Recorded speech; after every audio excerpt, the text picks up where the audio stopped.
Hi. Welcome back to another episode of Diego's Forensic Podcast. Today, on episode 3, we'd like to begin it by welcoming you all and thanking you all for letting us back into your homes and into your ears again. Hopefully we've progressed from the last episode. We're really banking on it. Hopefully it's getting a little smoother. We just want to thank you all for your continued support and your continued viewership. So today we have a couple things on the docket. We'll be discussing a very important thing that I learned in Module 4 in the class here today, and that would be police narrative. Police narrative. Now, that's a new one that I hadn't really... of course, it's something you think about the whole time, but it's not something that sits in the front of anybody's head. You know, it's an initial report, things change, dirty cops, you name it, people working on the inside. Whoever wants to change it can change it, right? But it becomes crucial to a case, and I'll tell you why. So, upon further research of police narrative, right, by definition, it's a section in which an officer describes everything that he observed at the scene. Yeah, and what this could include is the victims that were at the scene, the perpetrators, and usually a witness testimony, right? Time and place and situation summarized. Now, the reason I bring police narrative into light here today is because I have a few things I'd like to go over. And it pertains to a case that's kind of near and dear to my heart. I was a big fan of said, I guess, if you want to call him a murderer, you can. Or a victim of Chris Benoit. Now, I don't know how many of you are familiar with the WWE, World Wrestling Entertainment, but that's really going to be our talking point today, and of course we'll come back to a newer case, but this one starts on June 26, 2007. Now, let me just go ahead and break it down for you real quick. Chris Benoit was a two-time champion, heck of a wrestler, known to be one of the best workhorses in the league at the time. Well loved by all of his colleagues. Everybody loved him. His wife loved him. His children loved him. You name it. The whole world loved him. He was one of the best faces they've had for the organization. Now, on June 26, 2007, we find additional released details from what happened at the crime scene. Now, the issue with this, and the reason the police narrative comes into play, is the night before, all anybody had known was Chris Benoit died, his wife had died, and his son had died. So WWE proceeds to honor the man that they thought was a hero, a saint. The thought of what happened, which I'll get into, would never have popped in any of their heads. So, what I'm talking about is McMahon comes out to the main stage, and he's sitting there and he's saying we're going to have a 3-hour presentation for Chris Benoit and his family. Now, at the time, the police narrative was this was just a homicide. This was not a suicide. This was a murder. Somebody murdered all three of them together at the same time. This is the thought. Next day comes along, more information comes out, and this is the day, June 26, 2007. Additional details of what is known concerning communication with Chris Benoit and the authorities before and after the tragic double homicide, suicide involving Benoit, his wife Nancy, and his son Daniel come to light. This is a timeline from WWE. Of course, on Saturday, June 23rd, Benoit was slated to appear at a WWE live event in Beaumont, Texas. That afternoon, Benoit contacted WWE to inform them that his wife and child were ill. His story was that they had come down with food poisoning or some sort of stomach virus, that he was taking them to the hospital that night for emergency care, and that he won't be able to attend the show. Now, the knowledge amongst the other wrestlers was that, oh, okay, he's busy, you know, he's taking care of his family, you know, whatever you need to give us a call. Now, prior to this, Benoit had been grieving. There'd been a time of grieving for him. His best friend and one of the most well-respected and well-renowned wrestlers, Eddie Guerrero, a hometown hero of El Paso, Texas, was, well, he died. He died from a heart attack from steroids, and he had a heart condition as well. Now, that didn't sit well with Benoit. It was, even Eddie Guerrero's wife had gotten over it at this point, but he just could not seem to let go. So that had been plaguing him. He had pushed everybody out. He had gone into a shell. And pretty much all I need to know for the backstory about Benoit's mental state. Now, was his famously known move was a flying headbutt. So what he'd do, he'd climb up to the top turnbuckle. He'd dive face first into his opponent and hit him with their head to head. And that would usually stun them, and he'd pin them from there. Now, we'll come back to that. Later that night, on June 23rd, WWE employees are trying to find out what's Benoit's status. All everybody knows is that his kids are sick, and that his kid is sick, and his wife is sick, and he took them to the hospital. Early Sunday morning, now this is June 24th, between 3:51 and 3:58 a.m., Benoit sends 5 text messages to coworkers. Now, he sends this to Guerrero's cousin, who's another wrestler. He sends this to him. My physical address is 130 Green Meadow Lane, Fayetteville, Georgia, 30215. Now, this is an odd text to receive from somebody at 3 in the morning. Now, to cap up with it, it says the dogs are enclosed in the pool area, garage side doors open. My physical address is 130 Green Meadow Lane. He sends the address again. Now, hearing all this at 3 in the morning, you know, you look at the phone and you're like, okay, whatever. This guy's just trying to tell me, because the impression of Eddie Guerrero's cousin was that he was going to pick him up from his house tomorrow, and he was just giving him instructions. That's all that was running through this guy's head at 3 in the morning.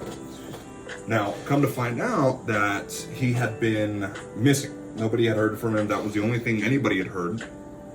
And WWE begins attempts to get a hold of him, find out what the hell's going on. Pardon my French. And WWE is unable to establish contact with Chris Benoit or his wife. Now, the head chairman, Vince McMahon, sends out a quality check, health check, for him on June 25th to check on the family. Now, what is initially thought as just to be a welfare check turns into something catastrophic. Now, the 2 officers pull up to his house on the normal wellness check, and the neighbor's outside, and he asks, hey, do you know this guy? Oh, yes, absolutely. I take care of his dogs. Okay. And they're going off of the information that was given to them by the cousin, which is, hey, the side door's open, go into the garage, but the dogs are in there. And he's got 2 big German Shepherds. So it's a little, you know, I could see it being a little concerning to walk in there with 2 big dogs that don't know who you are. So the neighbor goes in, she pulls the dogs out, because apparently she house sits and she feeds the dogs when they're gone. But she goes in there and she's taking a little bit long. The cops are becoming a little more concerned. Hey, what is she doing in there for so long? She runs in. She runs out of the house screaming. They're all dead, right? And this becomes quickly from a wellness check to a homicide. So we think. And this is where the police narrative comes into play. What had been leaked to the news, what had been leaked to everybody, is that this is a homicide. There's no sign of this wasn't a suicide or anything. This was a murder. Now that's the first thing that gets out. First thing that gets back to WWE as well. Come the next day, the 27th, this is when it turns into a murder suicide. Now, this changed everything. this changed everything. The police narrative completely shifted the entire focus of everything else, because now everybody's saying, how could Benoit have killed his whole family? He's the best family guy we've ever seen. He's a heck of a dad. Everybody knows him to be a great guy. Long story short, narrative changes to it's a murder-suicide. So what Benoit ended up doing was he had slipped his son, Azani. He waited for him to sleep, suffocated him. He went into his wife's room. He put his knee in her back and crushed her spine, and then killed her. He then proceeded to take himself up to the workout room, hang himself by a workout cable, and cause of death, strangulation. Now, he was losing it at this point. He had left Bibles next to all of their bodies. He had left a suicide note in the Bible that was left next to his body. And he had just been going into a shell for a long time, and nobody really thought too much of it. But apparently, come to find out, he had the week before, on the Saturday, he had a cookout. A lot of people were there. Everybody had a good time. Everybody leaves. He's there with just his wife and his son. He proceeds to have some sort of fit of rage. Now, what was initially blamed through the police narrative was this was a steroid situation. He did all this because of a steroid rage. And this is where the narrative begins to change. He comes to find out, apologies, he had tied up his wife with duct tape and beat her. Nobody knew about this. Nobody reported it. Nobody said anything. This comes to find out from a neighbor that said, hey, I heard a lot of things, that she told me this the next day, but she said not to report it, all this stuff. So, Benoit had talked to a former WWE wrestler 2 weeks prior to this. No, I'm sorry, I apologize. It was the Sunday after the incident. Covered up, everything, nobody worried about it. He had talked to this prior wrestler who was a PhD now, and he does study CTE. Now, this is where I was coming back to it with the narrative and his signature move. He had been contacting this gentleman because of his work in the CTE field and discovering that he himself has CTE, and most likely 90% of the wrestlers have CTE as well. Now, Benoit had contacted him saying, hey man, I'm feeling a little weird. Can I just get your card? I'll call you later. Okay, cool. Night goes on, weeks go on. He calls him a week before he does all this and says, hey man, can I talk to you? And then he said, absolutely. Moment shifts, something happens in the background, still unknown. Benoit drops the phone, he says, hey man, I'll call you back. Proceeds to go on with his day. This guy goes, okay, well, he'll hit me back later. He's there waiting for the call, nothing happens, finds this out through the news.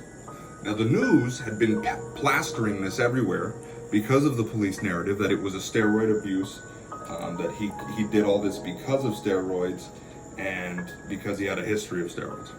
Now, that's not incorrect to say, but once the toxicology came back and the former WWE wrestler had spoken with the father and said, hey, I need to get your son's body. I think something was wrong with his brain. Because nobody could believe that Benoit would do this. He's not the guy. Dad says, absolutely, take the brain. Brain comes in, one of the most severe cases of CTE they've ever seen. It had begun to change his personality, it had begun to change everything. He was slipping. They come to find another notebook that he had been writing to his past friend, Eddie Guerrero. And Eddie Guerrero had passed, right? But they had given him this journal as a grief journal, right? But he's writing to him as if he's talking to him.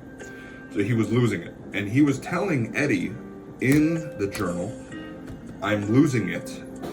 I will be with you soon, brother.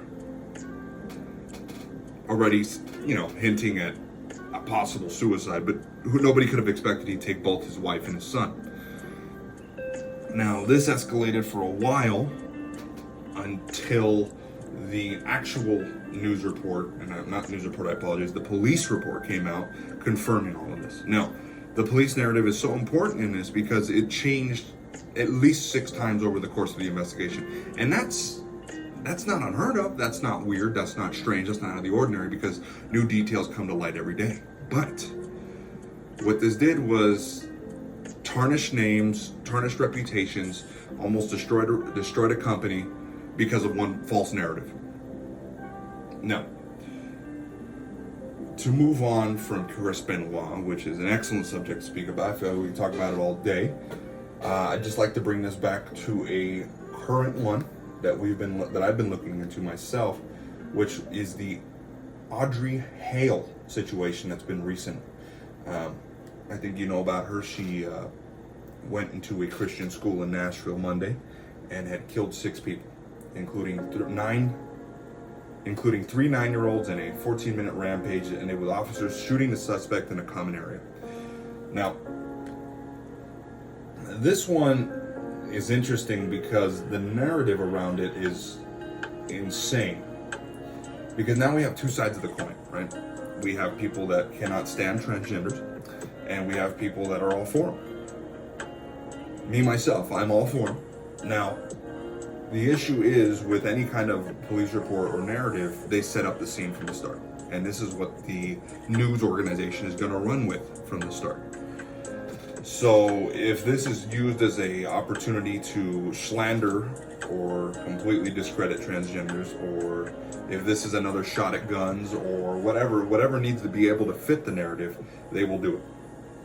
Now, we don't know who's the reporting officers. We don't know what they reported. The reports have not been released yet. So there's not really much we can say about it at the moment. We don't know if, and I'm rooting for it, that it's an honest guy that just played it, saw it how it was, had no bias in it, and just reported how it was. None of your own personal grievances against anybody. But the motive, at least what's being thought behind this, is that she didn't choose anybody specifically. She went in there because I know the religious views on transgenders, and I know how they do not fit within that category. So her growing up and going to this school, I'm sure played a big factor into this. And but this is all speculation because we don't have any details. We don't have any details yet.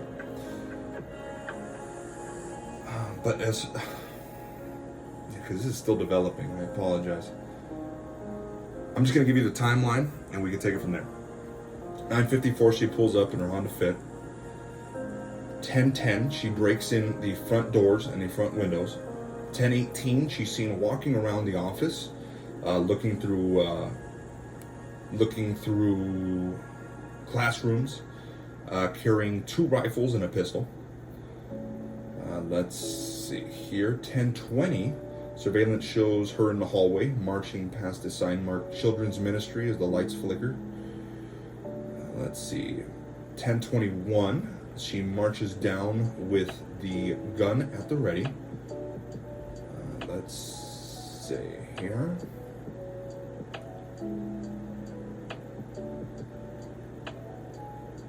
Okay, kids have been alerted. They've been locked down. Let's see. 10:23, they find police have arrived on the scene, and they have determined that she's upstairs.